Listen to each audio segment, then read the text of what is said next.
শিল্পীরা আসলে আমরা নিজেদেরকে নিজেরাই সম্মান দিতে পারি না। আমি নিজেই সম্মান দেইনি। কারণ আমি উনার ১ম কাজ থেকে যদি আমার পারিশ্রমিক বুঝে নিতে চাইতাম সেরকম শক্তপোক্তভাবে, তাহলে হয়তোবা উনার সাথে আমার আর কাজ করা হতো না।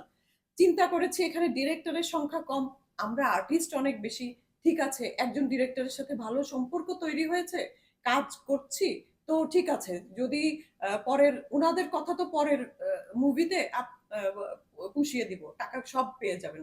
এইটায় বাজেট কম আছে, পরেরটায় পুরোটা পেয়ে যাবেন।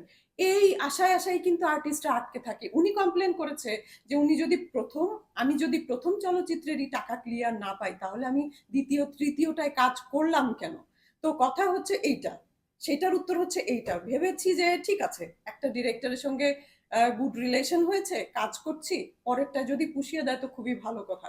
পরেরটা করেছি সেইভাবে, সেই সময়েও দেখা গেছে যে আরো সখ্যতা বেড়েছে। উনার সাথে আমার একটা ভাই বোনের সম্পর্ক কিন্তু। একেবারেই। উনার অনেক ব্যক্তিগত অনেক কিছু মানে দেখার বা সেগুলো সমাধান করার সুযোগ আমার হয়েছে। হ্যাঁ? অনেক ঘনিষ্ঠ না হলে আমরা ২-৩ জন ছিলাম যারা ওরকম ঘনিষ্ঠ।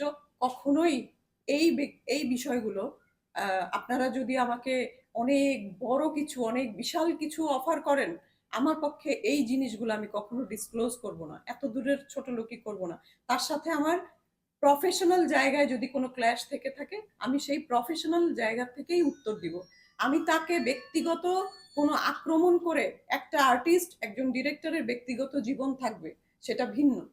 প্রফেশনাল জায়গায় সে যদি অনেস্ট থাকে, সেই জায়গাগুলা সে যদি সে এখানে ডিসঅনেস্টি করেছে, সেইটাই আমার কমপ্লেইন।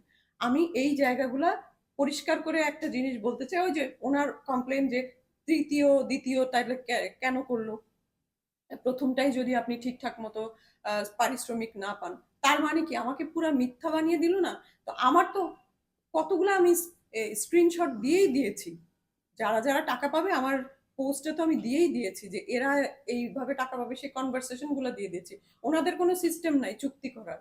উনাদের কোনো সিস্টেম নাই মানি রিসিভ করার। আচ্ছা ভালো কথা। আমি যদি বলিও, আমি যদি এটাও বলি যে ঠিক আছে উনাদের চুক্তি করে নাই না, এটা যদি আমি মিথ্যাই বলি আমি কোনো টাকা পাবো না। তো যে হাউস থেকে টাকা পয়সা আদান-প্রদান হয় তাদের কি মানি রিসিপ্ট থাকে না? তাদের কাছে প্রমাণ থাকে না যে কোন আর্টিস্টকে কত টাকা দিয়ে দেওয়া হয়েছে?